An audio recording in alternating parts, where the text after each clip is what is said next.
method. Mm-hmm. Mm-hmm. Mm-hmm.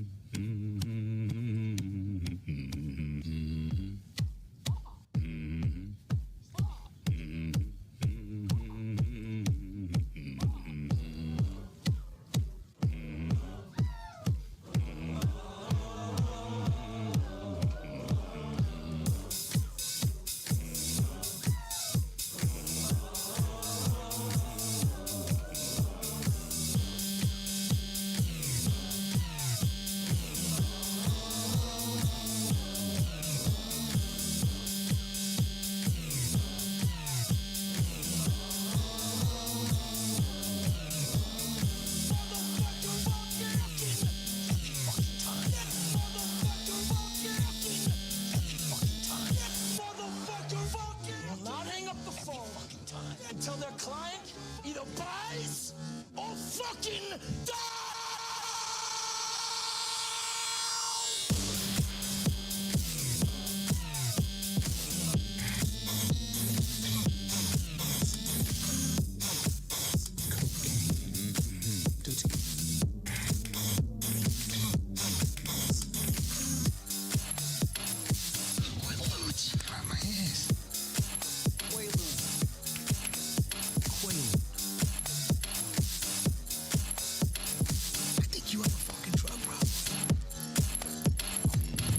Sober. Fucking sucks. Boring, right? So boring. I want to kill myself.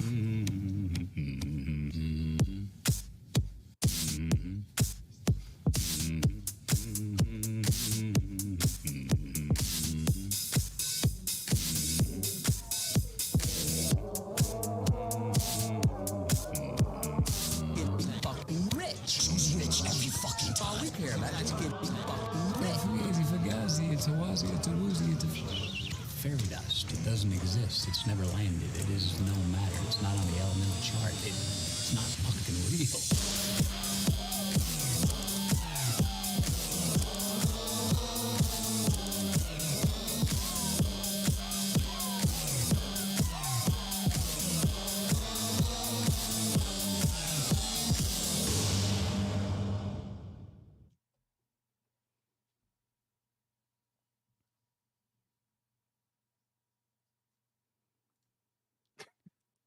Biggie fucking Poppins. I think you got a drug problem, man. Dude, I think I do. I love that. It's hilarious, man. Who's your like? Honestly, my problem, man. Dude, I think I do. I love that. It's hilarious, man. Who's your like? Honestly, my Dude, I think I do. I love that. It's hilarious. Oh, wow, I'm echoing into eternity. That's great. Never-ending echo. I want to add into the echo. Where did add the to the echo even echo? come from? Hang on. That's great. Never-ending echo. I want to add into the echo. Where did add to the even echo? come from? Hang on. Never-ending echo. Do one of you have add the into show the echo. open? Add to the echo. Do I have the show open? I don't have it. I think it was me, Huda. It was me. Interesting. It's my fault.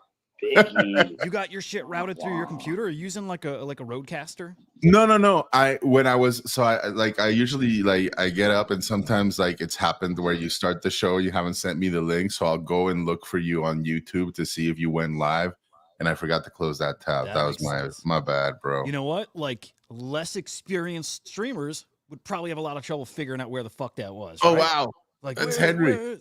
It's fucking Henry the Grape. Dude, Right good to see you on. on camera for this. It doesn't happen First time. often. Joining you live from my cell phone in my dining room. Beautiful. Not the most professional setup, but soon we'll be there. It worked. Did you already work out, or you did not work out, or is that how people in your region fucking? It's that cold.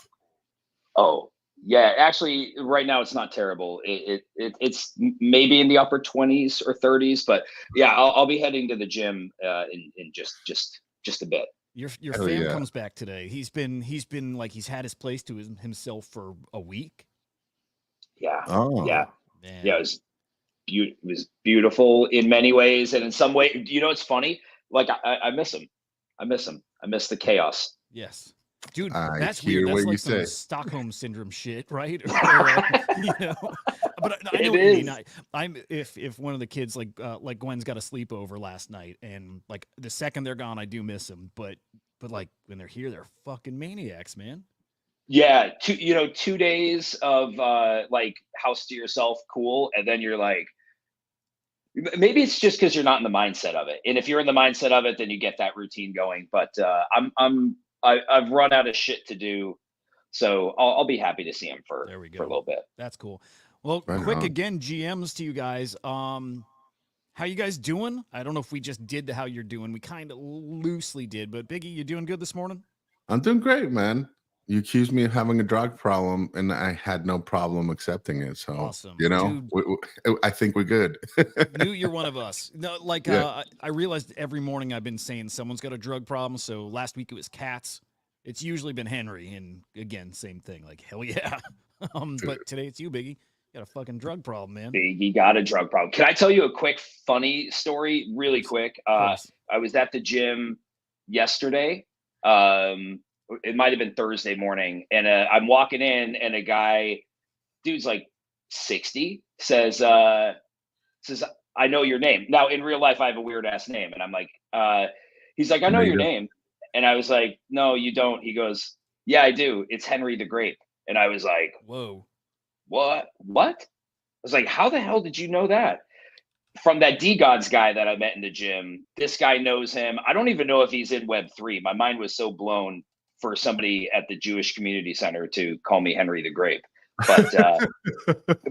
But but we're getting there, guys. We're getting there. We're spreading our seed across the world, and slowly people will know what Web3 is. That's fucking That must be so amazing. surreal, man. I can't wait Randomness. somebody to call me like that in front of my friend. My friends don't know Biggie Poppins at all. I'm gonna get Oh, it if they ever fucking hear that. And we're like, who the fuck is that? And why? You know? Yeah, that's awesome, man. it was weird. It was, but it was fun. It was fun. That is cool. I remember early 2021. We'll get to the market here quickly, but early 2021 when you went to like NFT NYC, people recognized you like out on the street. It Oh, was like fans. dude, NFT NYC 2022. I was at a fucking pizza shop with Inverted. I'll never forget it. And a guy heard my voice, and he said, "Henry," and I was like, Oh shit. "What?" Damn. And he's like, "Oh, it's me." I don't even know if he was a Kong. He may have been a Kong at one point, and it was, yeah, it was weird. It was weird, but Cool. but Well, but expect a cool. lot more of that because the event stuff is kind of ramping up. Actually, we'll talk a bit about that today with Yeah. NFT Paris, but like that kind of energy is kind of back. And now, like, man, that was 3 years ago, right?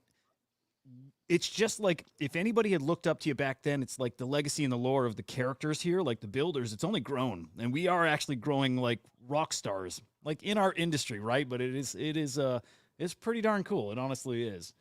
Yeah, no, it Tell is you cool. what, okay, I'm gonna hit the market real quick. I just got to tell you an idea I have, and I'm gonna probably do it tonight, probably this weekend.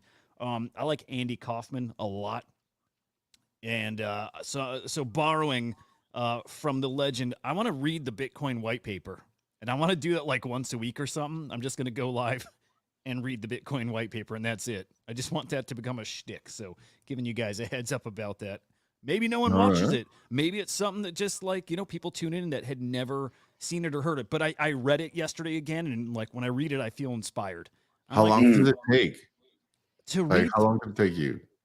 it's short. It's like 5 pages, right? Or something like that. No, I'm Yeah, just it's not wondering what crazy the long. content will be like. Like, what is it, like 5 minutes, a minute per page? So it's Yeah, not bad. it won't be long at all, but it just because it's a Oh, weirdo thing to do, and just because I think it's great, the more you put that out there, like it needs to be out there more. It's a really special doc. I want my wife to read it. I want my kids to read it. I told my son yesterday I'd pay him like $10 or $20 to write a quick book report on it. You know what I mean, like a quick summary on it. So it's an important doc. Anyway, it should be a requirement to get into idiots. Is almost like how you had to recite the preamble in the third oh, grade. You should have to memorize the Bitcoin white paper, or at least be able to read it with very little help from a you reference. know what? I'm okay with us picking part of it. that you do have to memorize, and we won't ask Like a people little- to do that until you and I do it first. But like, Yeah, yeah. we'll pull it up after, and we're gonna find this section. I love that idiots must memorize part of the Bitcoin white paper. I like it. I like it. Damn. Okay, I love that. Mm. All right, kicking it Report, sir. Okay. Actually, pretty damn cool stuff in the market. I got to give a market report internally yesterday, and it's such a fucking honor to do that for a team like that. But when I did that, when I prepped a little for it, I realized how good the market actually is right now. So we all get to dive into that together here. Hell yeah. The forecast 500. Okay, anyone that doesn't know, this is measuring the value of the NFT market, and this is cross-chain. This morning up in the green, up 0.82%. Pretty darn decent. And I always find that there's we've just fallen a little bit down, up 0.15% now. There is a very, very strong correlation with the value of NFTs to crypto prices, and I think that just makes sense to anybody here, right? The value of crypto up, well, in theory, the value of your NFTs are up, and it works the other way too. But in general, okay, unless there's a lot of projects in NFTs that are just pumping for some reason, if you're seeing the value of NFTs going up, usually you look at crypto and it's an all green day. And that's what we're seeing here in the past 24 hours. Although not up a ton, again, when it's all up and up in the green, you're almost always going to see the value of NFTs increasing. There's a lot we could chat about there. We're not going to, but it gets into the game theory of NFTs. When crypto's rising, are people repricing their NFTs? Like, do you have to lower the price, or do they always keep their crypto value? And I still think we're a little too new to know that for sure, but you could kind of make a case for either side here. It's interesting stuff. As far as daily sales, yesterday, a really, really big day, $49.5 million, again, cross-chain NFT sales. That's our second highest day of sales in 2024. Now, some of the numbers actually can go back and readjust because we do wash trade kind of filtering. And so if there are certain trades today that play off of trades yesterday, it will go back and retroactively adjust something to be a wash. So that could change. If it comes up just a little bit, though, and I'm going to find it here real quick. If that were to come up just around $1 million, it would be our biggest day. Probably about like around $2 million. But we're very close to our highest day of sales for 2024. So a great sign, a great indicator, especially with a conference going on where normally, and Katz had reminded me of this earlier in the week, conferences usually mean lower sales. You just have a lot of attention away from the markets, right? And so far we're not seeing that. Maybe today we will. Trade profits as well yesterday. That was definitely our highest day of 2024. So a big day for traders really being on the winning side of trades. You love to see that. That means they're going to continue. Actually, that was the day before. But either way, that was a 2024 high. And then I'm going to show you real quick two kind of interesting things here. This is first the weekly view. I don't know how this will finish ultimately because we do have a pullback on the weekend usually. And again, the conference. But our high for this year was 293 for monthly sales. We're not far off. We have like, I think about 36 hours to go in the data period. So keeping my eye there because there is a chance that this week is the highest week for NFT sales. And then final point. We are almost certainly, well, I can say we are certainly going to break 1 billion for the month in, monthly sales, right? Now, what's cool here is we haven't done that since the first half of 2022, which crazy to think about, right? Wow. But yeah, we're now on a pace like early 2023. We had 2 months in a row, and the third month there was pretty damn close, right? But I by a very strict criteria here, if the billion's the threshold, again, we haven't done that since I want to say it's June 2022. Yeah, so right here, it just puts in perspective where we're at market wise, and I think we're all really agreeing that the real run, the real whatever, the real action we're about to see hasn't started. A lot of us, while we may be making trades, everyone's waiting to see what happens in crypto. Everyone's just waiting. Everyone's waiting to see what happens with the Blast unlock and these new projects and platforms on Blast. It's a lot of waiting. And so while we're waiting, we're at a pace like early 2022. That, to me, is mind-boggling. And then final point there is just learning through this channel that some of you people watching are brand new to NFTs. New in the past few weeks, maybe in the past couple months. But I'll tell you, as people who've been in this space a while, we've been waiting for new people to come in, and man, they are finally coming. It's beautiful. Welcome. Nice job, sir. I'm not going to run through the leaderboard, by the way, other than I'm going to say I have pointed out a few times that BRC20s are an indicator. It's a leading indicator for Bitcoin making some good moves. So I pointed this out a week ago. All of a sudden, Bitcoin exploded, like just a few days after that, and we're kind of seeing it again. BRC20s kind of taking up a bunch of spots in the top 20 here. I think it's a very bullish sign for Bitcoin ordinals. So just a heads up there. Anyway, guys, thoughts on the general market here before we get into any stories? How you feeling about stuff? Wonderful. Sorry, Biggie. Yeah. It just feels good. It feels like it just feels like we're getting closer to having some real fun this year. Like, it just, like, that energy is there, the anticipation. It scares the shit out of me a little bit because like, you feel like you're missing out on some things, and then also you realize, like, man, some of what you're waiting for is just the validation that, like, it is going to happen again, even though we all know that. So then I'm like, man, how long is that's going to happen again going to last? Like, are we going to get like 3 months, 6 months? So part of me is like, okay, we're going for a ride, but that means that when the ride starts, it's going to be over after a little bit. And so now I feel like since November, we've been talking about sort of this upward swing, maybe even end of October. And I so badly do not want to go back to the vibes before then. It was that was a rough stretch. That was a very, like, man, it got dark for a bit there. And you know my thoughts. I thought we'd be in that kind of stretch for years, like years. I'm shocked we've emerged so quickly from it. Really? Like, so you guys don't subscribe to the 4-year Bitcoin cycle at all? Like, I'm not saying it's gospel, but it's pretty reliable historically for the decade that it's been on, a little bit more. Well, if we're talking or thinking the same thing, I do. So that's why I was expecting NFTs to be down for years. Although it was were we at the part in the cycle that it was actually time for it to swing back up. Yeah, this kind of like pregame that we've been on, right before the halving. I mean, that's what's kept me hesitant, to be honest. It's like tax season and the Bitcoin cycle. Like, once we're past that, I feel like I'll be more willing to nod and say, okay, now it's coming. Like, anything before that, I feel like it's premature. Like, it's just, I don't know, toppings or whatever you want to call them, appetizers, which are very surprising. But I get what you're saying, Henry. Like, I too am kind of like looking around and being like, really, it's coming, right? Yes, it is. Like, it's just a matter of time. Those are the only two things that I'm waiting for to really feel like, okay, let's get the popcorn and get ready, And I think there's a lot of DeFi that plays into this cycle. I mean, that's not some novel idea, but we have so many tokens, TGEs coming up for a lot of different, gaming projects. And part of me is like, we had that kind of influencer style dumping scheme with NFTs before, where you had influencers pumping their NFT bags.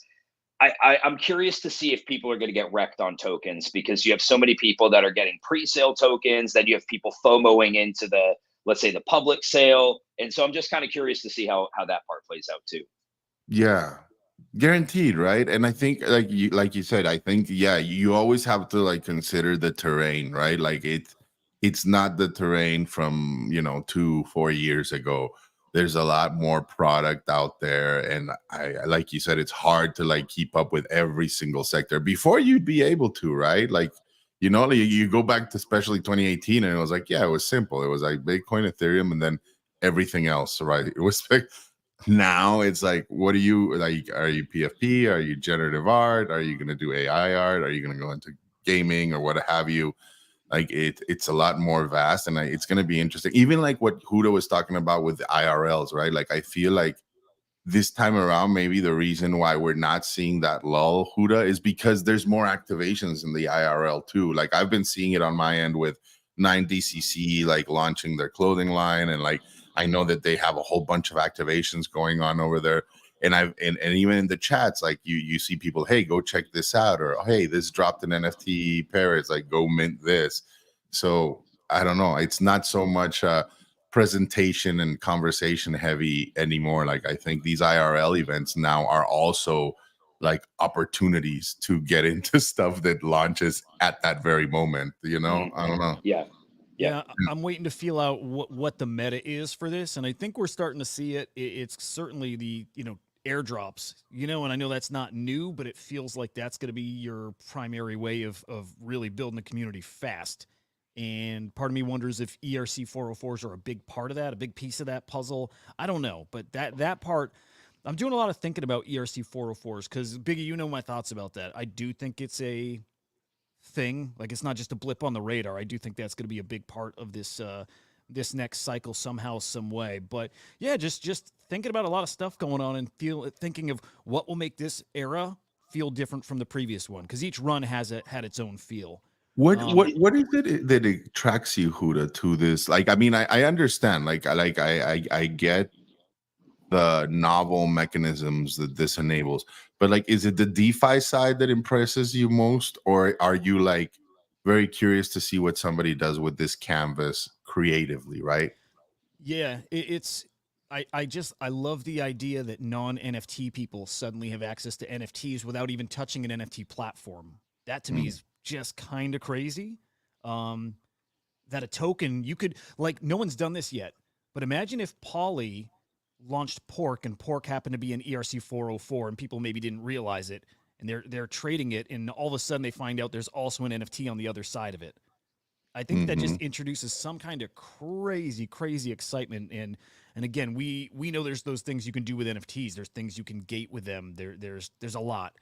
You know what my experience was with Palette now, right? Like we both minted Palette, and I'm thinking about it, and I'm looking about it, and I was like, I don't want to say did they go the wrong way about it, right? But you minted the full NFT, and you were able to see it minutes after minting, right? See the rarity for whatever that counts because you can reroll, right?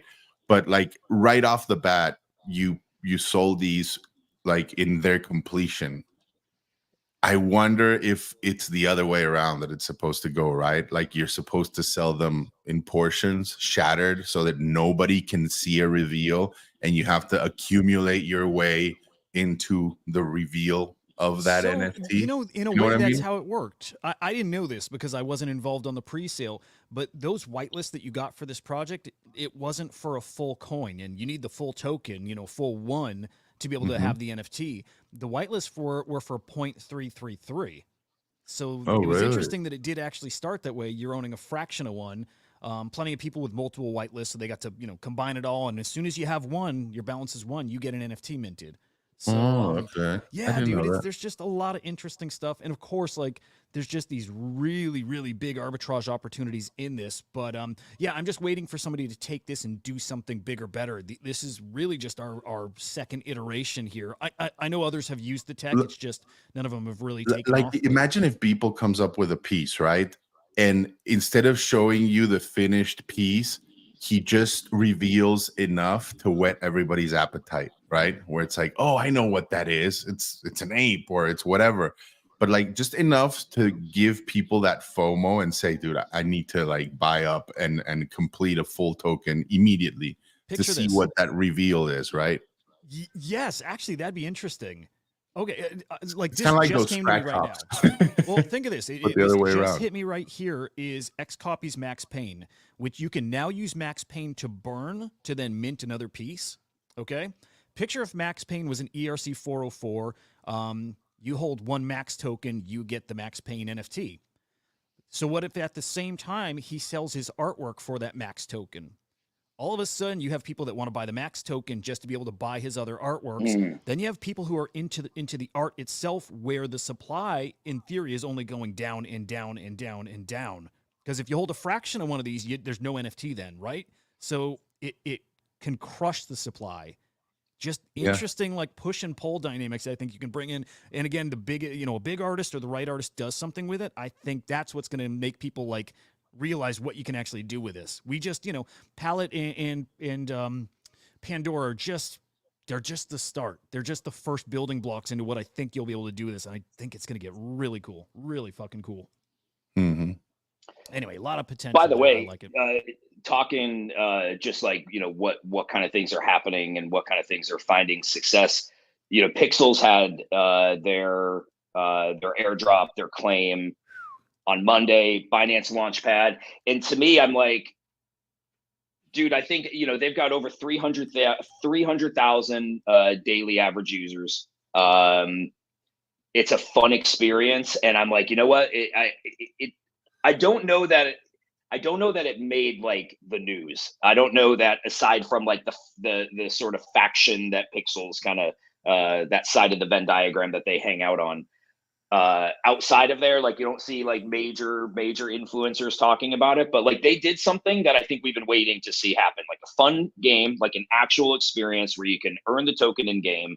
Granted, like there was some of this with Axes, with breeding and whatnot, but this is an actual fun game, brings in tons of communities. In fact, it did what the sandbox has not been able to do. Yes. And that is, at the end of the day, where I'm like, hats off, kudos to that team, because we thought sandbox could be a really big thing, and at the end of the day, I think Pixels is going to be a massive thing. Dude, they are a a smart monster. team. Yep, different, totally different. You can feel it, dude. I started playing that when I caught Kagi playing it, and streaming it. And I'm like, this game, like I played Harvest Moon, I played Animal Crossing, all that stuff. This game, I hopped in and it scratches all those itches. And then all of a sudden I learned it's, like NFT stuff too. And then tokens, all that. Yes, this game has winner written all over it. Also, Henry, that's not you playing. You're actually an NPC in the game. Yeah. Oh my God, dude. That's really amazing. Cool. Yes, Henry is in the game. Like, used to be a pretty fucking hardcore gamer. And my brother has now, like, he's surpassed me in gaming awesomeness at this point. That's incredible, dude. Like, so cool. That team is I've always said, like, VFriends, I think, is a quality team that knows how to execute. They're really professional. They have the right people doing the right jobs, and they're just good at it. I now put Pixels in that category. Working with those guys for the last 5 months to integrate Kongs into the game has been, maybe it's been like 4 months. It's been a ton of fun, and they're just good. They get it. They're degens. They understand the landscape, and yeah, I'm excited to see what they do. I'm excited to see what projects are going to be able to do within Pixels. That's part of what, look at that, dude. Those Genkai sprites. Did you guys ever bake Play and Collect into the Pixels game? So, no. Now, here's the thing, like, big picture, that's part of like what we want Play and Collect to be, which we haven't really even said this publicly, but we want Play and Collect, if you think of like a wheel with like spokes on a wheel, we want our Play and Collect to sit at the center of that. And then we want people to be able to build off of that, implementing certain elements of it, leveling up Kongs, Kongium, things like that. That was always the original intention of Play and Collect. It just, we just didn't have people that were able to really execute to build their own thing off of it. But I think Pixels is really, we tried doing some stuff with Sandbox, didn't work out. I think Pixels is really going to be one of the first opportunities we get to see what can happen where, maybe there's Banana in Pixels, maybe there's Pixels in Play and Collect. There just could be a lot of potential synergy where, maybe you need to get this item in Play and Collect in order to be able to do this in Pixels, or vice versa. So I'm excited once we've got Play and Collect live on Ronin. I'm excited to just see what we can continue to kind of find synergy on with Pixels. And key thing here, it's Ronin that's like opening up all these new opportunities for you guys in a way, right? Like, you couldn't build like this on Polygon for whatever reason. But the Pixels or Ronin seems to be opening up like just how many the partnerships and the interoperability, and what a bummer that you couldn't push on the interoperability over on a chain that should be all about that. But Ronin is all about that. Ronin, being that they're a permission chain right now, and like not everybody can build, they're really curating the initial projects that are coming on board. At some point, I think in 24 is something that Alex had said they want to make it permissionless, which I think would be a really, that's ultimately where they're going to go, which I think is smart. Like, to me, for the success of the chain, to keep it permissioned long term doesn't make sense. Let 1 million people come and build on your chain, and let the top ones rise. Let the community figure out what they think is best versus people in BD. But for the time being, I understand why they did it. But the reality is, like, Kong's coming over as the first project, Pixel's coming over shortly after. Both of those projects bringing their elements from Polygon over to Ronin, I think really shows that, like, Ronin gets it. And I think there's going to be a lot of man, I'm telling you, I've been saying it. People are sleeping on Ronin. And I'm not just saying that because we're going there. we're going there for a reason, and that's because like there's some real opportunity on that chain to really take over as like the gaming chain. Maybe it's going to be a little battle between Ronin and IMX, but yeah, I think big things are coming over there, and Do you think I'm Beam? fucking Do you excited. think Beam is a contender as well, Henry? I've heard a lot about Beam, or is it just a completely different sector that addresses? You know what? I don't know Beam, so Oh wow, yeah. To be honest with you, I'm not familiar with it. that Yeah, maybe. kind of says Yeah, it. All You know, right. dude, it's interesting. The influencers talk about Beam, the token Mhm. itself, right? Everyone's It's so Merit bullish on Circle, Beam. right? It's Merit Circle, like reimagined. But yeah, when it comes to this, I'm just lost. You know, I just follow you guys or other people that I know that do gaming. I mean, Ron is the very obvious one. I feel I've heard a lot about Pixel now, like same, you know, from our friends at Web3 and Kagi, and yeah, you know, Beam is they're one that. Chads. Ronin dudes are Chads. They are straight. Yeah. They are us. They are like the grungy fucking Ron Maxis that have deep pockets and like quality. I mean, honestly, they are. I say like they're the best of us. There's a lot of you'd really like that chain. There's a lot of really good dudes on it. And it's a great community. So yeah, I'm excited to see what happens with. They just brought on another project. I forgot how you pronounce it, but Ronin just announced it's an anime like studio that has a lot of content that's coming over to Ronin. So Nice. not That's to just cool. focus on Ronin, but By yeah, the way, some cool this shit is coming. super cool. Like, man, this is my wet dream. That's your Like, dream. yeah, and like I do this when I can. Like just in the MetaQuest 2. I'm actually like I've leaned. I'm kind of not. I'm thinking I'm not going to get the Vision Pro anytime soon, but I am. It's just like, dude, I was hoping I had some bigger flips to have a little more to play with, like a little disposable income, and it's just not there quite yet. But I'm tempted to get the MetaQuest 3 because you can do all this on the MetaQuest. Don't I settle, actually Huda. wonder, is this on? No, this is on the Vision Pro. Okay. But I think Quest 3 is awesome. But anyway, I can't wait to do that because this is how I'll use it. Like, I will use it as a productivity thing. Like, sit at my desk and have screens up all around me. And it's part of why. Well, this actually segues perfectly into our next conversation. It's part of why I don't really buy into the other side becoming people's living room. I think people's living room will exist like this.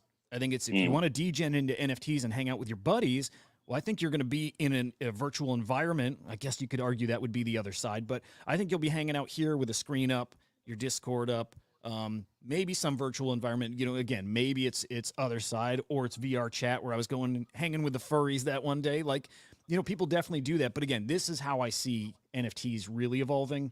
But that does bring me to our other side topic, and really, this is probably our biggest topic of the week. I think clearly it's our biggest topic, which was Yuga Labs, I believe, fired their CEO. I don't think he decided that it was time to go. I think he was fired. But Daniel Allegre, formerly of Activision Blizzard, well, he came in about a year ago. Things have not gone well for the Bored Apes in the past year. I think that's pretty damn clear. But Garga, that's Greg Solano, right? Back in as the CEO of Yuga Labs, which is great. They've been missing out on the culture and the community aspect. They just have. They haven't had that degen or that it factor. And Garga does bring that back.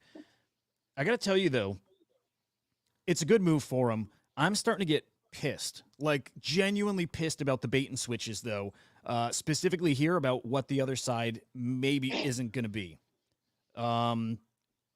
Okay, before we get into that part, because that is a more meaty topic, what do you guys think of this move, the Daniel Allegre out, Garga back in, good or bad for Yuga Labs, and how did you read that situation? Do you think he was fired? Yes. Gracefully shown the door. You know, but I guess like on the one hand, I on the socials, the people like the apes seem very happy about this, right? Which is always like good if you can change sentiment, however briefly. It's a welcome thing, right? Like just change the tone of the vibes. Having said that, as a new Yuga member, obviously it adds another layer of complexity there to read into, to try to figure out. I'm very much a KISS rule kind of person. I like to keep things simple, and when I've before and now that I'm part of you guys, I suppose, like it's such a complex behemoth to me. I much prefer like streamlined, this is what we're about. It's one mission, not I don't know how many they have. Um, so I don't know, man. Let's see how it plays out. I'm glad that people have a good feel about it. That our friends that are apes are happy and hopeful about it, because they were definitely getting very frustrated. So hopefully he can bring back, I mean, not just the vibes, right, but like some sort of pivots that will favor the ecosystem. For me, it's just like, okay, more to read into, more to figure out there. It adds confusion. It didn't add clarity, but I think the part that was clear was that Daniel Allegre ain't the guy. I find it fascinating that just the day before, I think it was the day before, but he hosted a town hall in Discord, right? Like he was the face of Bored Apes the day before. The next day he's out. That's what really makes me more sure that it was a firing rather than him stepping down. I think somebody else would have led that conversation, maybe, or it wouldn't have been him alone, right? It would have been maybe Garga there too. Somebody else like a power, like one of the power players there. I think it's funny. My early days in the ape community, and like idiots had a lot of like, obviously Low Belly came from idiots, right? Like the early days always had like a certain vibe, a vibe that I didn't particularly like. It wasn't my hometown. I felt very much like an outsider in the apes. I remember like actually trying to be like part of that community and just feeling like I just don't fit in. And I think since their trajectory, in the fall of 2021, after Ape, after the other side, I just feel like they fumbled in so many ways, and I feel like people weren't as quick to judge because it was Yuga, and people just thought like more and more was going to come. And I said this the other day. I think in sports, peaking at the right time is so important. I'll use the Philadelphia Eagles as a great example. So like this year, they started off, they were doing amazing. Everybody thought they were going to the Super Bowl. They're going to win the Super Bowl this year. And then come playoff time, and about 6 weeks before, they just sucked. Peaking at the right time is so important. I think Yuga peaked early. I think they peaked early. I think they misread what Web3 is. I think they strived to become Web2 instead of realizing that like, nah, what this is about, like when I say this, I mean like Huda, Biggie, me, like what the people watching, what this is about is different than sort of the narrative that they were going after. And the narrative they were going after was very different than Pudgy's, right? Pudgy's at least had like a very direct play of like, hey, we're taking our IP, we're going to be on the shelves. I think you guys misread and to a certain degree, not taken advantage of their community, but I think they've taken it for granted. And I'm not saying that they're going to fall off the face of the earth, but I don't know that there's redemption for all that they've done, and specifically all that they haven't done. With the pockets that they have, like Dookie Dash, like that's what we get. The other side is just going to be one of many places that people can go to have these types of experiences. I think what people want to be able to do in the space is make money, degen with their buddies. I think they've lost some of the culture. Can they get it back? Maybe, but I think a lot of people are a little bit perturbed about it. Great takes, like spot on. I think I have nothing. I love this subject matter, Henry, because I do think like, we all love a great redemption art, right?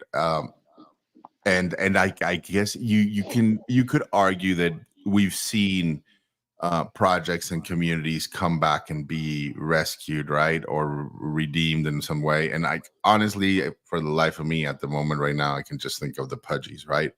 But even then, I think that happened very quickly. Like I feel like the minute the project started to falter, somebody stepped in and said, hey, I want to buy this and turn it into what I think it can be, right? That person being Luca. But when you let enough time pass and these I don't know, like these sour thoughts fester in people's minds and grow, like they can eventually you can eventually get to a place where you're too far gone, right? Like that's, and I'll be honest with you, like that's part of like my worry with with Moonbirds, right? Irrespective of whether they were bought or not by Yuga, and they're gonna have all these other things. Like the community, I think, just I don't know. It's unfortunate, but it's very different than, say, the Proof channel. And I want to believe that you like somebody, with leadership and charisma and gravitas can step in there and say, no, enough's enough. Wipe the slate clean. Follow me. Let's go to Valhalla or whatever, right? Like the dream, right? For everybody. Easy to dream, hard to achieve. You don't have leaders of that caliber, first of all. And then the second of all is like what Henry was saying. It's like there is a moment where just the fields are so sour that nobody wants to play that again. Nobody wants to go back there again and try to make it go. And by then, it's curtains, as they say. So that brings me to, I think, I don't know how to put it exactly, the shittiest part of all of that news and announcements, kind of them talking about how they're, tightening up their vision, trying to make it clear what their focus is on, right? Because I think they felt like they got away from that, right? So they want to focus on the fun games, which is great. And Henry, to your point about Dookie Dash before, on NFT Live yesterday, I asked the guys, because I truly didn't know, is it actually fun? Because, okay, you and I have been talking about the movie Dune lately, and I've been saying, like, I only watched it recently for the first time because when everybody's saying it's great, right? When everyone's saying it's that good, I don't buy it. And everybody had been saying Dookie Dash is that fun. And I'm like, I don't buy it. I think it's all about the money. I think it's just a bunch of people pumping their bags. But now, a year removed, people still saying it's fun and people looking forward to this new, season, this new version of Dookie Dash.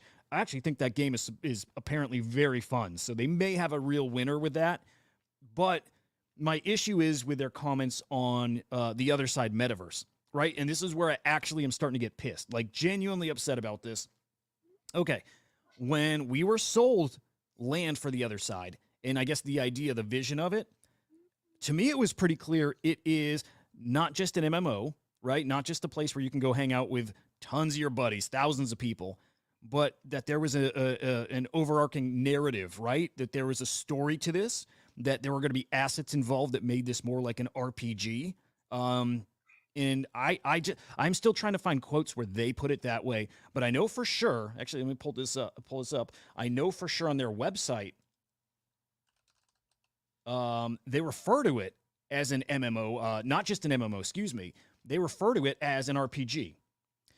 And in this last batch of announcements, they've been more clear that it's not that it's going to be like your living room. It's going to be like the sandbox. It's going to be like that Nifty Island game. And this is where I'm starting to get super upset. It's a bait and switch. And some of us have spent a lot of fucking money on this stuff, right?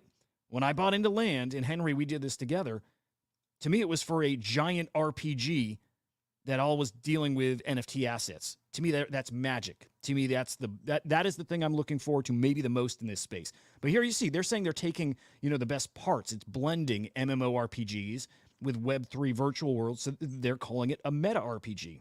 RPG is what stands out. And it's not an RPG now. It's literally just a platform for user-generated content. Furious about that, coming off of Pixel Vault doing a bait and switch. And theirs was way more egregious, right? They were promising a AAA shooter, RPG, all kinds of governance. We've got a AAA gaming studio that's already lined up that's building this. And then they put out a little auto brawler mobile game that isn't fun. Well, I shouldn't say that because some people are having a blast with it, but I am so turned off of that. I don't know this part. When I say this comment, I truthfully don't know if it's true or not, but I don't think this is legal. I think that you run into some real issues when you advertise something like that. You deliver something that's not even a fraction of what you said. It's called blue sky laws, Huda. Blue sky laws. Yeah, blue sky laws. It's when you sell somebody a blue sky and it's anything but, right? I don't know. Did you ever?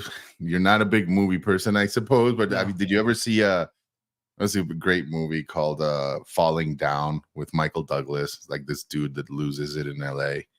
And like he goes in, anyways, in the movie, there's a scene where he goes into like a Wendy's or something and he orders a hamburger and they give him this ugly ass hamburger. He just fucking loses it. He's like, take a look at the picture over there. You're selling me a juicy, delicious, beautiful hamburger. Now look the fuck what you gave me. And he just goes ape shit on it. It's a good movie. I highly suggest people check it out. Falling Down. But yeah, it's called Blue Sky Laws. I don't know how easy it is to, I don't know, pull that type of thing with Yuga, right? Because there is such a thing as like them saying that they had to pivot, right? You know, I think like when all these promises were made, I think there's many projects that went through that, right? Like that euphoric phase where, you know, royalties were gonna be there forever, and I'm sure they had their analysts like projecting their earnings ad infinitum, you know, into 2030, and it's like, dude, we'll be able to build cities with this shit, right? And then all of a sudden, not the case. You have to pivot, and then you realize maybe that you bit off more than you could chew. Yeah, it's a hard one to deal with also, and I mean, I think like it's also even harder like when you're already in the boat, right? Like you already spent that money. What are you gonna do? Are you gonna take that L, or are you gonna hope that they're able to pivot into something worthwhile, you know, and redeem themselves? I mean, to go from okay, so first off, I don't think Yuga Labs falls into that, because I don't think they're not delivering what they said. I think they're only delivering a part of it, and maybe they're still working on this RPG story experience down the road. To me, so much more egregious though is this: from a AAA first-person shooter RPG to this. Like, if Stoner Cats and what was it, Impact Theory or something like that, if those two projects at the SEC, they popped them, right? They have to offer refunds for minters. I very much hope that's what happens to Pixel Vault here. I really do. I really do. I'm like, they're what I'm actually mad at. In a way, I've hijacked the Yuga story to like force this one in, because this one is a real problem. And like, dude, I want to, probably between Henry and myself, probably safe to say we spent 20 ETH, maybe a little more. Like, it's a lot of money that was spent on that AAA game. And then again, this, I hope they have to offer refunds. I hope the SEC goes after them. I'm probably going to get pretty vocal about this too on the timeline, because I can't imagine I'm the only one feeling this way. Do it, man. Blue Sky Laws. Mention that shit. It's going to happen. So then bringing it back to Yuga Labs and other side, again, not as egregious. I think they still have a kind of story they're working with, but I also think they've really misjudged, you know, are people going to even like hang out in the living room? I don't know if they are. To me, my biggest argument there is that, like, and again, I'm speaking, obviously I'm biased because I'm not the biggest gamer. I'm not the biggest metaverse person. Don't get me wrong. I'm excited about it. I want to partake. I see the fun and the benefits in it. But I actually argue it's the other way around, Huda. What people want is IRL experiences. What people want is to fucking go out and be in person with their buddies that they've never met online, you know, that they've never met, you know, other than online. Like, I think, you know, that's what people really look forward to. If you can pull off something like that, right? Whether it's like in different key cities around the world where most of your holders, you know, hang around and try to like get these people together in like adventures or a cool, like, you know, IRL experience, that's where I see people really like cement relationships and really say like get a sense of belonging. I think like you can only get so far, you know, typing text and hanging out in virtual worlds with other people. Like, I think, you know, it's just part of who we are as humans, right? Like, I think one of my favorite things, for example, to do, it's not even necessarily the event itself. It's like the side quests that you go on with the people that you meet. Like, breaking bread is really important in my culture and my family. And like, I see it as something very significant, right? Like, when you share a meal with somebody, I don't care if it's in a fucking Wendy's or it's in a 3 Michelin star, you know, restaurant, like, you're no longer the same after that meal. You know, like, you are way closer. You are bonded now. Yeah. And I think like that's what people need, man. Like, that's what people crave and want. And, you know, the majority of the time we're already in front of our screens and like, you know, having these conversations and these experiences that, you know, to me, I always thought like, yeah, like at some point somebody will come and do some type of, and I hate you, like, I know everybody goes for the Soho House reference, where I don't want to hang around the Soho House. I don't want to be around celebrities and fucking politicians and like these buttoned up assholes. Like, I want to be with my people. I want to be with the D-gens, you know, like unpretentious, just kind of like laissez-faire, don't give a fuck, right? People. But like, it would be great if there was somebody that could provide that experience. I think. Well, I mean, luckily, the very people we're talking about here. Yeah, So while we're I hope kind of, they I'm can kind do of it. shitting on the other side, right? Yeah, they're doing that IRL clubhouse in Miami, which that's a great idea. That is a big win for them. I still have not seen if anybody's like zoomed in on that picture and found any Easter eggs, but yeah, this I think is super fucking cool. I remember early in. When I was in the Penelope's Country Club project, and there was this idea of buying a country club with the treasury. And even though it would have been overseas, I was like, yeah, that would be fucking cool. Yes. Something super appealing about that. And I think it's all the reasons you said. At the same time, everyone very much does want the other side to be what it was going to be, because a lot of people would live there. Like, how many people live in Grand Theft Auto still? Like, that's just morning till night, you know? So there is room for both of them. And then maybe Yuga Lab still has a chance to do both. But again, their comments about what other side will be now make me feel like it's not at least anytime soon. And honestly, if they say it's going to be and it's just 5-10 years off, that's okay, because I know that's how long those things take to build. So maybe just need a little more clarity from those guys. Real quick, I want to hit Rajan's comment, which great to see you, buddy. That's a really interesting question. If you have to say it, then I don't think it is, Rajan. Well, first of all, I get it. Like, everybody always likes to find comparables in other ecosystems. It's just natural, right? I do it all the time. I'm not saying you're incorrect, but if you have to say it, then it feels like you're trying to shoehorn it in there. That's fine. Like, I mean, I think punks to me are just, they were a one-time thing. Like, they're punks because they were the first, and that's it. They'll never be anything else. Well, let's change that a little. Are they the Bored Apes of Bitcoin? See, to me, all of those comparisons are fine. Like, they're great, but it's like how old are they? They're like 2 months, 3 months old. Like, so here's like the scenario that I feel many people that are holding these are thinking, you know, and I'm sure there's some people that are very passionate about it. Like, the art is definitely, you know, up to par. Yeah. But to me, it's like, once the liquidity comes here, that holy liquidity that we're all waiting for to arrive, how many of these people are waiting to dump? And how many people are actually here? Like, I'm never selling. I'm all about this community. There's a roadmap, like, or there's some kind of aim that I really want to do. Like, and again, I can't speak from that point because I'm not a node monkey. I'm not in the Discord or wherever you guys hang out. But yeah, I think punks are unique in that sense because yes, they were first. They have that provenance narrative, but they have something way more appealing to somebody like myself. Like, yes, I respect and prize the provenance part, and I have my favorite traits and all of that. But the reason I want to punk is not that. I want to be part of that community. I want to congregate with some of those people. Like, I like some of the people that I respect the most are punks. That is what makes them punks. And for me, not node monkeys, not quantum cats. Sorry, Huda.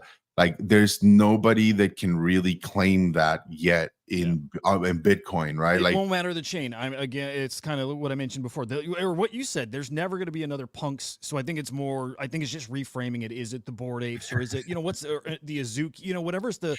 I think it's just what's the top dog on that chain, and I do think. I'm with you here, Rajan. I do think node monkeys are the one on Bitcoin. Node monkeys are quantum cats, right? But yeah, like 0.5 BTC, yeah, for sure, bro. Like, I think they can go. These I don't know. We all know how crazy and euphoric these prices can get, and we know like how insane people with Bitcoin gains are, like, when it comes to that. So 0.5, dude, take it to a Bitcoin. I will not be surprised if these things hit a Bitcoin. Rajan, I mean, 0.5 is, I think, safe. I really think that's the case because Bitcoin frogs got there. If Bitcoin frogs can get there in, you know, Bitcoin's really first run, but even what happened in, you know, December, I don't think was a real run. If they got there then, then I see no reason Node Monkeys aren't going to get at least Honestly, the for me, 0.5. I'm surprised that they've surpassed Quantum Cats. I would like to know too. why that is. I can tell you Like, why. it must be some type of announcement or something, right? Like, I can't be just on. It's the culture, it's the vibes thing. I'll tell Really? you, as Just much on as culture and vibes. I believe that in that narrative that they are the Right. the PFP of that chain. Quantum Cats kind of came out of the gates stumbling. Where I'll tell you what, like it'll just be my perspective, but I heard other people asking in spaces, "What's the plan? Okay, what's next?" You know, like you told us we're going to be on this mission to revive OpCat. So what do we do now? Okay, we did the mint, funds were raised. What's our next play? Where do we go? What's our next quest to bring awareness? What is it we actually have to do next? There's nothing. It's crickets. The spaces was just, guys, we're going to bring back OpCat. And when we're the face of that, you know, what do you think that'll be? But no details on anything. Don't know Do you if that think means this they is don't like have them plans. playing it like close to the chest, or That could be. This is where I want to give Udi the benefit of the doubt because he has definitely been a thoughtful guy, right? In how he's put things out. And I think he's slow and methodical. Clearly, you know, the fact that Taproot Wizards aren't even, you know, inscribed yet. Or if if they're inscribed, you know, at least they're not out in the wild yet. So he's definitely playing the long game. I believe in that guy, but yeah, I guess I could say I'm a little disappointed that you come out of the gates and just kind of like just hang out right at the starting line. You know what I mean? That you're not ready to really go sprint, like get off to the races here. So that's a lot of why. Like it's not like Node Monkeys have something they're building, but Node Monkeys have benefited from a lot of free airdrops. Right? Those guys got the R6 shit. They got some other stuff. So like you holding that has gotten you quite a bit of Bitcoin. And so far, I've gotten nothing from the Quantum Cat. And I'm not saying that as somebody who expects it or even gives a shit about that part, but a lot of other collectors do. So just a few reasons there why there's suddenly that price separation. I thought Quantum Cats would be the PFP, you know, right out of the gate, and they're not. And I don't. It's going to take something to actually get them there and get them to I flip. agree, man. And I think like they had a lot more meat around the bone, right? Like guys, I'd say like they have that narrative, they have that rallying cry, which I fuck with 100%. I'm surprised that they haven't come out with more of where it's going. Right. And Rajan, like this is a bit of a thing for me when it comes to Bitcoin ordinals is this sub 100K, sub 10K, sub 1K inscriptions. I get it. But honestly, man, you do realize like there were people like embracing NFT culture and smart contracts and all of this stuff on Bitcoin way before ordinals were even a thing. And they still are there, you know, mostly on L2s. I don't know like how many times like I at some point like that is gonna have to be almost a moot point or not like it can't be the thing that you lead with. No, I'm not in my opinion like because honestly like I can tell you of collections that are right there with Node Monkeys and they're nowhere to be seen on the charts, you know. And I think that speaks to timing and art and the people that choose to mint these pieces, right? But I just think like you definitely need more than just the sub 100K inscriptions or whatever. Like it doesn't matter. I'm not even sure if sub 1K will matter. It might. It definitely might. I am pretty sure sub 10K won't matter. I think those are holding like a 0.07 Bitcoin floor right now. Again, sub 100 I think just makes sense just because you'll find 100 people in the world who are going to find value in that. But yeah, it's like people that like to collect like dinosaur bones, right? Or like, you know, it's like great. There's always a market for that, like the purists where it's like I want the first mover. But for the majority of the people, for 10,000 people like that collect stuff, that can't be your talking point. There has to be something more. Like you need. And I think Bitcoin has so much, right? Like it's got, I don't know, it's strange, right? Because for the longest time, it's been just stagnant liquidity. And most people have said, don't touch it. It's meant to be clunky. It's just, you know, like there's still people that fucking hate ordinals. How could you? I don't know. But I don't know. I do think Bitcoin culture has a lot more to offer. I just I don't know, at the moment, and maybe this is just me being sour grapes and salty, because I saw these things coming and I faded them for my own Yep. fucking psyop, altruistic, dumbass fucking thoughts.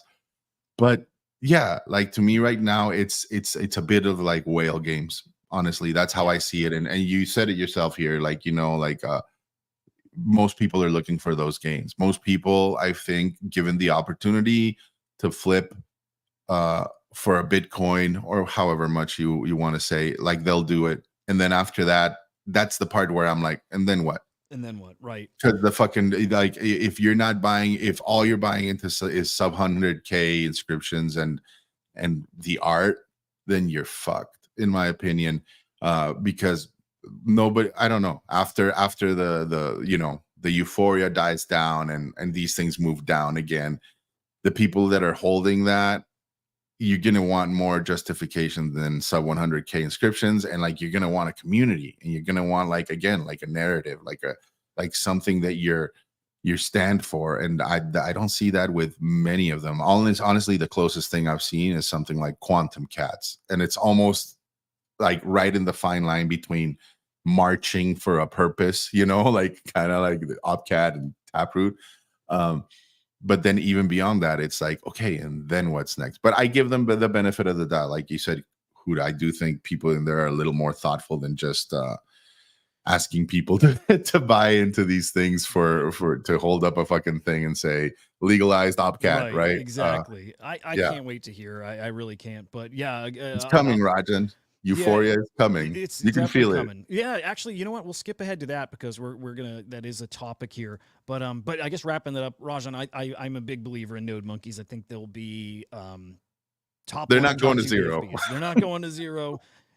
You know what? That's always. I was gonna say that's the kind of thing that actually could. Yeah, maybe I don't even want to get into that rabbit hole. But no, I see what you see in them, Rajan, and I think they'll be half a Bitcoin easy. Here's the thing that I am very curious to see how it plays out, Huda, right? Like I understand, like the ordinals directly inscribed on Bitcoin, clunky infrastructure. I don't care how many opcats we pass, you will always have to deal with the block space and the times and all that, right? And again, we said like with fine art, doesn't matter. Like just do it. It's gonna do great. With these PFPs, though, like I'm curious to see if there's gonna be competition coming from the L2s, Huda. And again, I understand that the first instinct, say, of these current ordinal renditions of PFP products will be like, well, but they're not directly inscribed on Bitcoin. Great.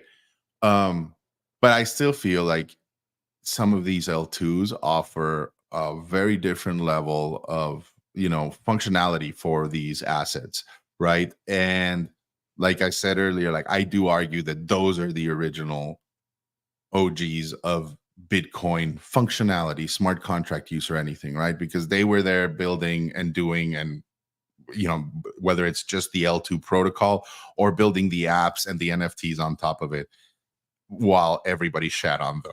Not just Ethereum and everybody, but even the Bitcoin, their own community shat on them. And they were like, what the fuck are you doing? Don't touch it. Right. Don't do this, right? So Bitcoin to me, community is rough, man. Those motherfuckers are cockroaches. Those are like, dude, you stayed building this thing. And now their moment is coming up and they're going to get to shine, right? And imagine like, I think you will initially see very like, I don't want to say basic stuff, but like, things that you can see from in other ecosystems. Like imagine the liquid restaking protocol that kills it on a Bitcoin L2, Huda, where people deposit their fucking Bitcoin and earn yield on it, and whatever that airdrop looks like. I think that is going to capture the imagination of a lot of people. And I know there's a couple of L2s that are working on making like the transaction of ordinals, like actual things that are inscribed on Bitcoin, an ordinal, but imbued with like, I don't know if it's a wrapper per se, but like with the functionality of an L2. Now, if you can do that, you're going to have competition. You're going to have some crazy competition there. One, because there's projects that are way older than any Node Monkey or whatever sub 100K inscription that has been traded, operated, and just been building there in the space for a long time. I don't know if that's enough to necessarily surpass in like ordinals or stuff like that, but you know, I'm curious to see how that sector specifically is gonna compete with, you know, old school traditional ordinals as we know them today. That space just feels very young. So just tons of potential for like the way we look at that whole Bitcoin ecosystem and who's trading and what they're trading and how, like, that's going to get flipped on its head. I think that's probably almost certain here. As far as when Euphoria comes back, it's so hard to predict. Like, I don't know. I don't think anybody could tell you. There certainly is an interesting chance at a couple things lining up here with the Ethereum marketplace launching on Magic Eden. It's actually in like 3 days now. The diamond claim rewards points coming, you know, second week of March. But that may be lining up relatively close to Blast unlocking, which I keep forgetting the date. Is that April or is that actually in March? Supposedly it's end of the month. Yeah, they keep, I don't know. I keep hearing that it's on the end of the month. Other people are like, it's until May. So maybe at the end of the month, they tell you how much blast you accumulated, but you don't have access to it until May. I don't know. Have you heard anything, Henry, in that regard? On Blast? Yeah, no, Yeah. I've heard that. Yeah, the exact same stuff that you just said. March, Yeah. April. I think Why it's are going to we be on one of these things, right? Like that it's going to like light the fuse, as they say. Blast? Not necessarily, but something, one of these catalyst moments, right? Like, I think you need to hear, like, I think the thing that kicks it off is always some story of crazy gains or like something taking off so crazy that it captures the imagination of the news anchors and the people looking from outside, right? Like, I don't know if that's going to be Blast or Eigenlayer or again, Bitcoin L2s could be one of those, right? Like you start hearing of people making fucking crazy percentages of just staking their Bitcoin on Bitcoin L2s. Like, yeah, I don't know. That's my point of view of it. I definitely after tax season, definitely after the halving, Yep. I'll be looking for something like that. Like I'll be keeping my eyes on like these narratives or these possible like moments that will light the fuse, right? And at that exact time is when we're also going to get runes introduced into Bitcoin. So a whole new type of token to trade. No longer BRC20s, but runes. So you're going to have like I think you're going to have true DeFi that really opens up on Bitcoin. And so all those things together, man, I just think we're in for a very spicy year. I did not realize that people trade those points already, those diamonds on Magic Eden. So you can kind of calculate, you can kind of loosely guess what your Ethereum airdrop may look like. If you use the numbers that they applied to Solana, right? I think, man, somebody broke it down actually in this tweet. Let's see. Average user that had $400,000 in volume on OpenSea would get around $7,000 worth of diamonds. So, you know, I mean, if you've been trading for a few years, there's a chance you might get a grand, maybe 2, 3, whatever it is. You know, like this may not be nothing. And this is really close. I mean, again, this is 3 weeks off. So may get a little stimmy here. May get that blast stimmy. Blur rewards, I imagine, are coming around then too, right? They're in a season 3, I think. So yeah, a lot of positive things there. And then the frame ecosystem arriving at some point in the middle of all this too. So still a lot to look forward to on the liquidity side. Also, I keep forgetting, but the Rainbow wallet has an airdrop coming. So a lot of potential, like a lot of things lining up for big things in NFTs this year. As far as like an index for fear to extreme fear to extreme greed, I never know if I understand these the right way. Extreme greed would mean people very, very bullish on NFTs or that were like overbought. Which of the two, like, what is that exactly? Yeah. I mean, I've seen you've seen that meter before, right? Yeah. Yeah. I think I just assumed I know what it meant, but if I'm trying to like apply it to NFTs, I'm like, huh. I'm not overbought exactly or sure. oversold, or just like activity. I think it's like an average of all of those. Yeah, because here's what I'll say. Without using that meter, I can tell you where we're at. Where I think we're at is extreme bullishness for good reason. So like high sentiment. I think a lot of people think big stuff's coming. And I think there's a lot of people who don't have a doubt that that's coming too, right? I think we're all pretty sure that this market is going to really, really open up. And it's like, does it open up like it did beginning of last year? Or does it like really let loose like it did in 2022? Let's say January 2022. So this really interests me a lot, Huda, because I'm like trying to, I think we've become very accustomed to the whole, history doesn't, play out exactly the same way, but it rhymes. I forget but I do think there's a lot of people that are expecting this bull run to be like a copy of the previous bull runs. And what I mean by that is that a rising tide will lift all boats. And I think that will be true to a certain degree, but it's not going to be, to expect all your dead JPEGs to rise from the dead equally. And like, you're going to be able to cash out of all of them with profits. That's a fallacy. Well, I do think let me tell you this, Biggie. You're absolutely right, especially because the supply here is the way it is. There's so many NFTs. But in this period, which I know you were here for, but when NFTs really blew up, ended July, August 2021, every single NFT in my wallet was up big. Like I think my wallet at that point was valued at like $1 million plus. Everything.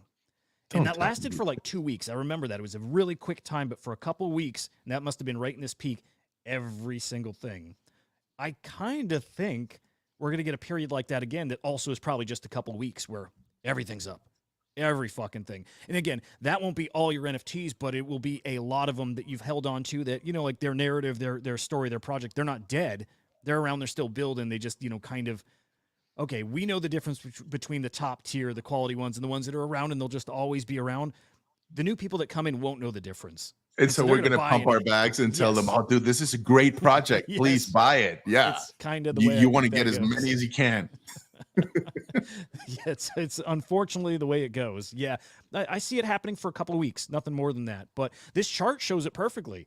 Like we see the beginning of the run, and we see that rising tide lifting everything for a year, and then there's that end cap, the bookend. It's really kind of interesting seeing the bookends here, though, the beginning and end right there. And I do think, zooming out to what's happening right now, we are at a very, to me, where we're at right now looks an awful lot like right here. An awful lot like right there. And again, our sentiment is probably there too. This time in 2021, we were all very optimistic about what was coming. Like everyone's coming in, NFT is going to blow up. And they did. I wonder if we have enough people coming in to redo that run. But I think if we just get the people who were there during this time back in, it's a good chance. We see a lot of them coming back in. Like people coming out of the woodworks right now. Like, hey, I'm back. And you're like, oh, where the fuck were you? I had IRL shit, or like, it's been tough. I'm like, yo, by the way, just for the record, it was tough for all of us. We didn't sit here singing fucking campfire songs while the space was burning down. We were just like, no, we believe in this, and we're gonna stick around to kind of be here for the entire. I'm gonna watch the entire movie. I'm not just going to get the cliff notes. So it's just funny to see people coming out, and I don't begrudge them. It's just interesting to see people that left are now kind of getting a taste for it, and they're hearing about it, and now they're like, okay, I don't want to miss out. So yep. I think you're right. I think we're right before this next takeoff. It just very much I'm looks curious like that. It does. If you guys have heard like some of your friends, and I'm sure you have, because I think like we all have that same plan, right? It's like, okay, it's been a crazy couple of months, year, in this bear market, and man, like I've grown a lot. I'm pissed because I didn't take profits in the previous cycle. So this time around, I'm going to take profits. I'm going to consolidate my portfolio, bro. I'm going to just keep my darlings, and the rest I'm going to just hold and buy back, earlier. Everybody else is thinking the exact same thing. So I'm very curious to see, because I think if you're looking at your assets individually and you're coming up with whatever hopeful price targets you're gonna hit and take profits on, I have a feeling a lot of these, that's where you're gonna see them not come back, right? Like I'm sure there's many people out there that have assets that are like, man, if I can get half what I put in there, Yeah. I'm out. I'm just waiting for it to make, I don't know. Like that's where I have that thing where I'm like, I feel like these pumps and dumps are gonna be way more drastic and like isolated incidents sometimes with certain projects or certain sectors, Well, and then it'll move on to other stuff. You're very right, but I think everyone who says they have that game plan, everybody says it. And Oh when it comes yeah, time, they acting don't on do it. They because it's Greed. always it's the greed. It's always like, dude, like in 2 more weeks, then it's going to be a little higher. Let me just wait. And when you miss it, it's gone. You missed it, and that's going to happen to, I'd say, 80% of the people with the plan to, this time I'm going to take profits. They're not. They're going to miss it again, most likely. I'm one of those people. I'm sure I'm going to play it like an idiot, exactly the same. So what would you do to minimize that possibility, Huda? Like, what's your, like, have you thought about like an approach or like something like, okay. Yeah, I mean, in a way, I've started it. I've sold most of my favorite NFTs, and it fucking hurts, but I know it was the right decision. It's getting myself ready for it ahead of time. Like, if you try to convince yourself if you try to put yourself into that mindset in the thick of it with the money flying around and stuff, and again, it's so easy for greed to take over there. You got to be ready early. It's kind of like anything. You need to be prepared for it so when the time comes, you execute. You can't prepare yourself when the moment is happening. So if you want to change how you're trading and you want to be that kind of trader, you got to do it now. You need to get in that mindset now. And maybe because we are actually up a bit, you may need to start parting with some of your stuff now because we are actually up pretty good. And just remember, in that run, you made your money not from stuff you were holding really running. It was always new mints. New mints is how a lot of us were making money, just those flips. And that'll be back to a lot of this. I'd say even all of this. The second point to your point, it does require that a lot of new people come in for that to happen, where everything is up, right? If we just get like this new batch, which there are new people along with us, maybe it doesn't work where everything is, where everybody's in profits big time, right? But if enough people come, if we have some kind of mass adoption event, if the election, if something there really funnels people to the blockchain, Bitcoin in particular, if people just start touching Bitcoin, they're going to start touching NFTs and stuff at some point. But without the masses in, then yes, I'm with you. I don't think everyone's going to do excellent this next run. And it might not be as big as we're hoping for. Henry, I think we have more to judge projects by now. 21, 22, everybody was just like, oh, this could be the next play, or this could be the next Bored Ape, or this could be the next whatever. I think now we know like most of them, all of them, for the most part, aside from 1, 2, 5, 10, are not going to be. And so, how do you prepare yourself? You sell. You get in, you get out, you take your gains, you literally forget about it, you move on to the next one. And if that became the next Yuga Labs, like, okay, you missed out. But I think at the end of the day, it's funny. Huda used to tell me, back in like the 21, 22 bulls, like, it's got to hurt a little. I'm paraphrasing. Like, if it hurts, then you did the right thing. Like, if you sold something and it hurts a little bit, and like this cycle, that's how I've been. I'm like, I know that all of this is going to zero. When I say all of it, I mean like almost everything that has come out of this last cycle. 99% of it is going to zero. Because so like, if it's not again, because exactly this, that will happen again after this next run. So yes. Yep. I'm like, I'm not going to hit the all-time highs. I'm like, not going to catch the top. Don't even try to. Just take your gains and move on to the next one. And I think if you can do that consistently, the next thing you know, you're like, oh shit, I got a stack. And now I can take the stack and I can fuck around in DeFi, or I can do whatever I want, or I can get into one of those legacy projects that I think is going to do well long term. That's the point. That is the best point there. It's like, okay, if you're worried about missing the next Bored Ape, if you execute your strategy that better way, if you're cold and you just win on every trade, you will have the ability to go back and buy into that project and probably still be up big. There's a better way to get there, and it's by buying in later. But the process to get there, the better way is you sell everything when it's in profit. Think of this. If you look at your NFT wallet, almost everything was in profit at some point. And just think then, if you sold every single one of those NFTs while they were in profit, how well you'd be sitting right now. That's the Yep. thing you got to remind yourself of often. Again, not time in the top. Don't worry about that. Just when it's in profit. If you sold everything there, and even if it was like 0.1 in profit, but on fucking everything in your wallet, like, Yeah.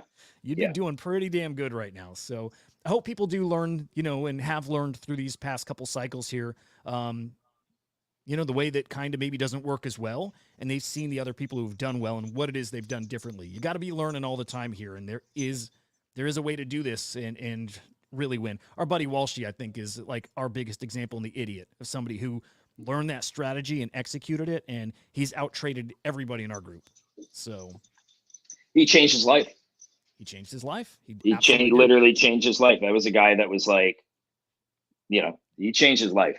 And sold all of his cool to NFTs. see.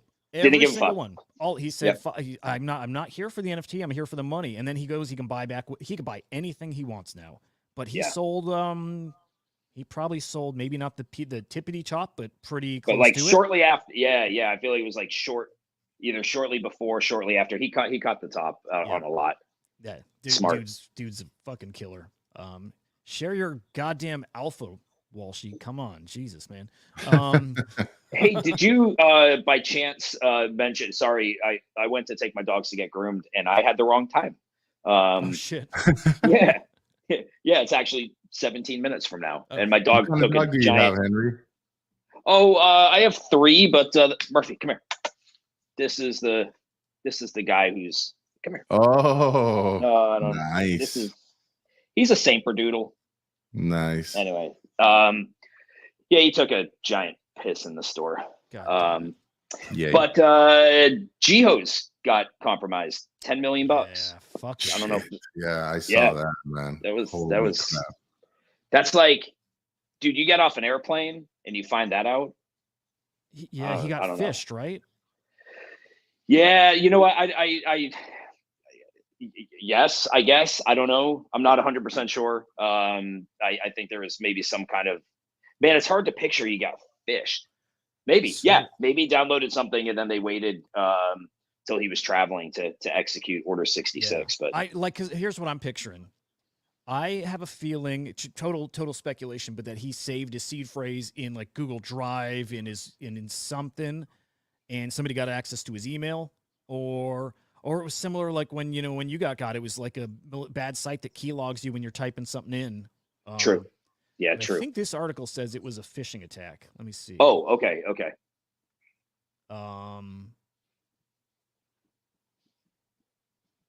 There definitely was an article I read that said that. I feel like everybody gets tagged once. Like everybody gets, at least once. So this was actually like a more coordinated attack, though. This is the hacker group in North Korea, but gained access via an email-based phishing hack. So yeah, got him to click on something, go to a site that he thought was legit, probably entered a seed. But that's what's weird there. That's why I think it's more he lost his account, like his email account, because if it was going to a site where you got to type in your seed phrase for whatever reason because you got to re-import a wallet, that's a hard to picture scenario. But you're not going to get two. I could get 2 of his wallets unless I guess one seed phrase would give you access to multiple wallets in that, right? So I guess that's possible. Yeah, but man, it's hard to picture you're keeping 10 million in ETH on 2 wallets with the same seed phrase. Yeah. I could be wrong. I mean, yeah, it could be wrong. But yeah, unfortunate I think we'd be situation. shocked to learn how poorly people treat security. Even people who say they treat it, are careful. I think in reality, not a lot of people do. I'm definitely afraid now, except ordinals and Bitcoin. I still need to figure that part out because I'm like, yeah, I don't have them synced with a hardware wallet. Dude, somebody told me that Dingaling lost some of his ordinals, like his node monkeys or some shit, or his Bitcoin shrooms. Like he connected to like a malicious Bitcoin site. No. Yeah. Rajan, I think it's now. Again, I got this screenshot from Tyler. I think you can trade diamonds now. Hang on, let me find this. Yeah. These fucking things. I don't know. Can you check and see how many you can claim now? No, I don't think you can yet. So it's So just how are they people calculating based on the Solana one that they did. Okay. March 13th, huh? Yeah, All it's right. coming. Yeah, what site is this? This I love it. It's interesting, like but diamond claim. And then what? It's like diamond claim, but no conversion into the actual thing. right. You Yeah, get we to still don't know what it's trade for. them. I think it's gonna be buying, selling white lists and discounts for mints, and I think it's gonna be perks. It's gonna be like Kongsmart or something, is what I'm picturing, which is cool. Yeah. By the Yeah. way, I haven't seen people talking about this, and it might be because they already knew, or just didn't kind of catch that cycle. But we know non-fungible DAO is Magic Eden. Are they releasing an L2 cross-chain NFT Another liquidity one? layer Damn. powered by the NFT token? But that sounds, when somebody talks about a layer, I mean, clearly we're talking layer 2. So very much like Blast, it sounds like.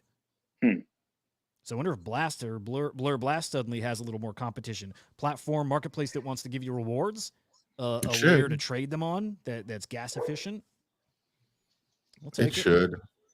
The marketplace will be interesting because Magic Eden wants people to have operator filter on, to enforce royalties. But the major projects are going to have to decide if they want to migrate to a new contract and lose that provenance, which you can use a wrapper. That's it. Okay, yeah. Yeah, you could use a wrapper, but I just is it the same? I look at Genesis Kongs. Is it the same? Does it create any issues behind the scenes with your token yielding? I don't know. I'm not 100% sure. Maybe it is exactly the same. To me, that's why Yuga Lab is building those My Stash wrappers, because Magic Eden teased that they're going to have a collection page for Yuga assets. So I think Yuga got ahead of the game and they've already made their wrappers. That's why I think it'll be wrappers. That's their solution for this. Yeah. Did you guys see this last night? Oh my God. I saw the clips of it. I saw the clips. I wish I knew he was actually fighting. I thought kind of like where we saw Mark Zuckerberg, in the UFC, like coming out with one of the fighters, like in his little gang. I thought that's what it was with BitBoy. I didn't realize he was fighting. Yeah, he won. Didn't he win? He did. Yeah. So fucking I don't cool. get this. It's what? Not he's not exactly technically sound, but also I think he had a significant weight advantage in this. Oh yeah. But hey. Did you know? Sorry. Did you know this man's 37 years old? No fucking way. I thought he was 50. He looks 50 years old. He's 37. Meth. Oh, dude, I wish I wish I would have been in there in the ring with him. Oh, I want to have a Web3 fight night. Fight. Like Web3 fight night, man. Look at this part's so cool. Watch when he gets punched punched in in the the face kick. he makes. No, it's actually, I'll put it to the beginning here. God. It's incredible. Watch his face. Yeah. Oh yeah, that part, yeah. That's badass. I love when he swings too. He's like off of both of his feet. His kicks are horrendous. He literally like leaps in the air and throws. Oh my punches. God. Yeah. Poor guy. That's hilarious. Yeah. What an interesting character, man. Oh God, so fucking funny. Good morning, Dad. Good to see you, buddy. Yeah, our idiot brother. What else? There's a couple other things, although I kind of am feeling like ending this in a moment here. NFT Paris, I would get into a little deeper, but it's not a lot of footage coming out from there. Dude, yeah. I'm curious. I mean, I'm more curious about what's coming up with Denver and NYC, to be honest. Yeah, are you doing East Denver? I'm going to Denver, yes. Nice. I'm not gonna I'm just gonna go with my family. Like I had like a point situation where it's like I needed to use them. And so I figured, hey, family trip, and I get to do a little bit of degenning in the evening with some, friends and catch up on some projects. But I'm not gonna be around the conference or the circuit. During the day, I'll be with my family, and then in the evenings, when the cool stuff happens, hell yeah, I'll go degen. Oh man, I miss conferences, dude. Like VCon was my first and only, and I fucking loved it. Yeah, you're ruined. You're ruined after going to that, because the reality is nothing compares to VCon. There's one. What? There's one, Henry, you need to come to, and that's Marfa. Oh, dude, I hear great things about that. I think Marfa is unlike anything else. And I think It's it's like a hippie as love fest, man. pure as you can get. I don't know. I've heard great things about VCon, but it's like a mix, right? Because it's like a lot of like Web 2.0 entrepreneurs and Web 3, right? Would you say? Yeah, I just think they got a good community versus like NYC, Paris, fucking insert the NFT whatever city it's in. It's just it's lame. It's lame. It's just all Yeah. people shilling their new product that they think is amazing. And to your point that you said, it's really about the social shit in the evening. Less about the actual like I would never pay 500 or 1,500 bucks to gain access to one of these conferences. Never. I think Marfa is closer to Bohemian Grove. Oh shit! So we get a little Alex Jones there, Yeah. and What's videotaping Bohemian the Grove? sacrifices. This is Marfa. This is Oh my actually footage God. from Marfa 2023. Something It's of the literally sort. like the hilarious. art cabal, like the elites, these fucking mega money guys meeting out in the desert, fucking who knows doing what and scheming what and plotting their domination over these NFT traders. That's Marfa. Drinking adolescent blood Yep. over. Yeah, cool. Be honest, Biggie, you're an insider. That's what happened. Dude, I was not too long ago like talking to a friend that surprised me because of this type of stuff. He was more of the world isn't a sphere, it's not round. Oh no way. Oh no. Dude, no, I get it. I'm always like, I love listening to all of this. I don't judge. I'm like, dude, tell me why. And he just went on this whole tangent. I had the craziest dreams that night. I was like, Man. Bro, I'm with you. Don't judge, but the one area I reserve the right to say like you can judge is the flat Earth theory. It's yeah, bonkers. I mean, I don't get it either, but yeah, but like people exist that like, and same with this, like the crazy Pizzagate cabal, I worship the devil and have orgies, I don't know, man. It's weird to me. Like if there's people out there doing it, as long as they're not hurting others, like fine, go off but I don't know, man. I find it hard to wrap my head around. All right, guys, I got to fly. This is my second attempt at taking my dogs to get groomed. Best of luck, sir. I think All we're right, going to Henry, exit take too. it easy.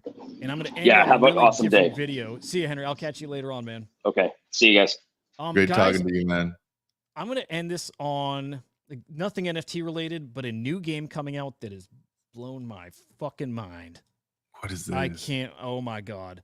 I saw like, was it like Templar Knights fighting and shit? Oh my goodness. Okay, so yes, you saw that. There's a what if scenario like, oh, wouldn't it be cool if you could do this in that kind of game? This scratches that. This fulfills that. Like it's a thing I never thought anybody would make, and it does it, and it looks so fucking incredible. Let's play it.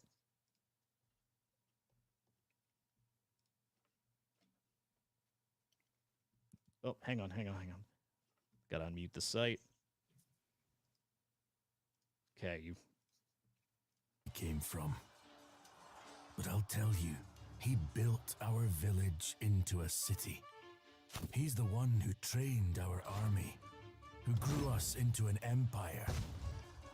I don't know where he's from, but if you think you can stop him, you're already dead. Huh? Oh, shit.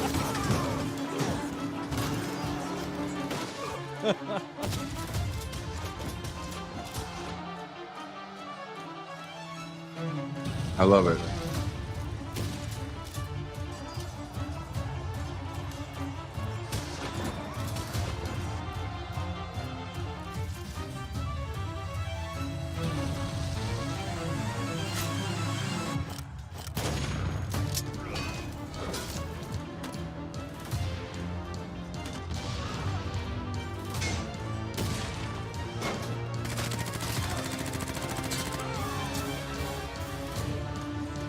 one more thing coming you got to see in here.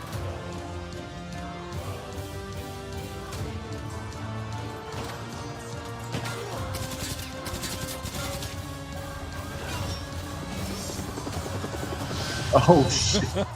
He gave our people a future. I hope he can save his own.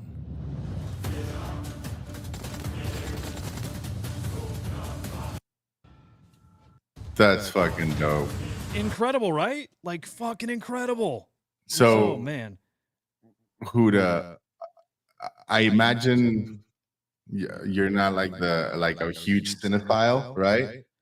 No, I actually have been. I love movies. I just Okay. don't I find got the I time got for a them little anymore. bit of echo. Whenever I do videos, I gotta mute and unmute. Yeah, certain yeah, things, I know. but That's yeah. why I Trying was to telling you, warn 'em. dude. So okay, so you know Army of Darkness, Oh yeah. right? Oh yeah. Sam Raimi's. Yep. It's very much taken from that. Like I always loved fucking Army of Darkness. That especially that, right? Like when he shows up with his boomstick and just fucking starts offing Man, people, dude. we get to That's awesome fucking that they play turned it it. into a video game. That It's looks fun. like the story of it is like you're trying to go back and replace awful kings and try to change the course of history. So you go back in time and you got to like defeat them and their army, and you like what's the word? But you insert a new king and somebody who's good in theory and changes history. Looks so fucking cool, especially if there's co-op in that. Man. Yeah, that looks Man. badass. All right, let me think if there's any other like kind of housekeeping shit, but not really. Still working on getting a daily show formatted, but that is coming. That has to come. In fact, I'll show you why. I feel like I've showed you this guy. Daily show formatted, the one you do in the mornings, or A different one. Okay. Like a full-on like traditional live show, a live daily show. Like it's for and more for work, more as a Crypto Slam branded thing. I can show this because it's live. It's not like it's like people can't find it, but It's no this will be a new secret. addition to the Crypto Slam website, something called Slam Vision, where my content and some content from some other fucking fantastic content creators will live. It's quite a few more people I'm talking to that people will know the names of that are hopefully probably, but very interested in being a part of it, which I'm very excited about. But I need a daily show for this, right? Like the weekend thing's cool, and it does appear on here, but it very much feels like mine. I need to get a daily Crypto Slam show going, and again, I've been brainstorming it a bit. I think it's really close, maybe imminent, right? A week or two. How do you envision it? Like, I don't want it's it to be like everyone else's show, so this is where it's tricky. Henry and I brainstormed something that I think is actually pretty cool, which is a Monday through Friday show, but each day of the week is with a different project, but not like, but those projects are come back next week and the week after. So like Mondays, it's a CyberKong show where I do market, latest news, and then the back half is all CyberKong's updates. So the CyberKong's community has a weekly show to look forward to. And the next day is the Cool Cats, and the day after is like FX Hash, just throwing random names, but every day of the week is with a different community or project, and then their community looks at it as their show. So brainstorming that, there's something there. I just don't know, in practice if it works. It might. yeah, definitely it's something that you're gonna have to work in prod, as they say over here, right? Like it's one thing to ideate it, but you have to go out and test it and see how it plays out with the rest of, get some audience feedback, let's just say. Exactly that. And otherwise, it's like I can go for the low-hanging fruit and just do the morning spaces, like take Inside NFTs and make it an hour show.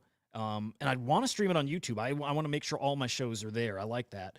But also have it streaming to Twitter Spaces. So that may be it as well. Again, I just got to lock down an idea. What I've learned is you just got to start it, and then what it will turn into, you figure it out along the way. You massage it along the way. Yeah. Yeah, you just got to start. Because if you don't, you do what I'm doing right now is you're stuck and you think about it for a month and you still got Huda, we're going to be busy this year, man. We're going to be real busy. Yeah. I think, I don't know about you, but like it's happened to me already a couple of times where it's like, shit, like I'm missing this mint, or I have to kind of do this thing while I'm doing. It's fine. Like it's part of what we do, right? Like, but yeah, like once this thing really kicks off, Huda, I think you and I are going to be running around like headless chicken. Oh my goodness. I know that for sure. I know for sure this, both the market action and honestly, the way that there's a lot of growth behind the scenes at projects. This is going to be a different year for NFTs, and it's going to be a very good year for NFTs. If I'll end on OpenSea, we'll end on this. Maybe one of the most out of touch groups out there, right? Tweeting out their fancy What would be fancy the pants equivalent dinner. of let them eat cake here? Man, You know? Um, they're they really. lack any kind of self-awareness, don't they? Yeah, they do. I mean, who the fuck wants to hang out there? Like, I'll visit it. Don't get me wrong, but who the hell wants to feel like Louis the 13th? Like in a fucking. I get it. You're in Paris, but But it's just, man, it's DJing culture, bro. There you go. this is the way you do it. OpenSea, who wants nothing to do with the community, they want nothing to do with being a part of what we're building. They don't want to be a part of it. They made their bags. They're enjoying themselves. That's it. I mean, I think that sums it up right there. So we'll we'll end on that. So Yeah, man. oh That's goodness, safe. guys, thank you for joining. Biggie, I'll start with you. Thank you for joining. Like, you are just a fucking gangster for joining and hanging and sharing your Are you wisdom. 'cause kidding? I have a fuck, you're fucking smart. blast here with you, Huda. This is awesome, man. It's gonna be great to see this fucking channel grow. I look forward to it, especially Saturdays. I think like once this thing starts kicking off, I think we'll have a lot more people just kind of coming in here and hanging out. You know, it's different. It's a little Different more vibe? loose, and I like that. Yeah, and I think there needs to be an evening show, which I know we kind of riffed on that with NFT Live yesterday. There's something there. An Dude. evening show that's casual, people calling in, man, that would be a great time. So Would you let's think of a title. Like what would you call it? I'm terrible with titles. Let me think Dude. though. What would you? Crypto and cannabis. Oh, I like that. That's I would love it to be that kind of show too. I would love people Dude, drinking and smoking live. So I don't know. We have such few people here. I think right now live, but later on we'll have to do polls. But I'm very curious about that. You know, like when I've gone to conferences, have you found that to be true? Like DJs definitely smoke more than drink. Like I'd love Yes. to like have the definitive answer for that. It's like, I think is that's right. DJing culture cannabis based or alcohol based? You know, like what's the preference? I don't discriminate. I partake in both, but I'm definitely more of one side than the other. And when I've gone to these conferences and I speak to these people, like I get the notion that Yep. you know, You're spot there's- on. I think there's something there with that as the topic, or as like the vibe, right? Like the theme, lava lamps and fucking black lights and Dude, chit chatting can you and having a imagine? good time. And I think the most important part, that show, whether it's on NFT Live or it's just something else, it needs to not just be NFTs. I think it's more of a casual. We're talking about everything. Like we do that a bit here, but like Mhm. a little life, a Movies, little politics, a little games. music. We movies, did it here. games. I might just take the reins and run with that. You know what I mean? Because I think people would love it. I really do. I really do. And I love the idea of people calling in and, you know, even community people coming up and just. Have you looked into that? There is a way of doing it. I've Yeah. seen like I Oh, yeah, I know looked how. it up last time you brought it up, and it's like I guess the thing is we need to get like an 800 number that's not like our own personal number, and it completely gets hit up all the I time. think Gif Just already have- set one up. We were texting Oh, really? last night, and I think he's Fuck already got yes. it. But I want to show you an example of what I think it would be. And let me see it. Like, I don't like this guy. No, not him. Nerdrotic. I do not like this guy at all. I want to like him. I like that he's edgy, but he's a little too fucking awful at times. I don't know. I guess he's fine. Okay, this is a little too big, but it's like I just picture this. These get audiences. He's just talking pop culture stuff and movies and all that same shit, right? But maybe the point there is people do like that. They like the hangout sessions.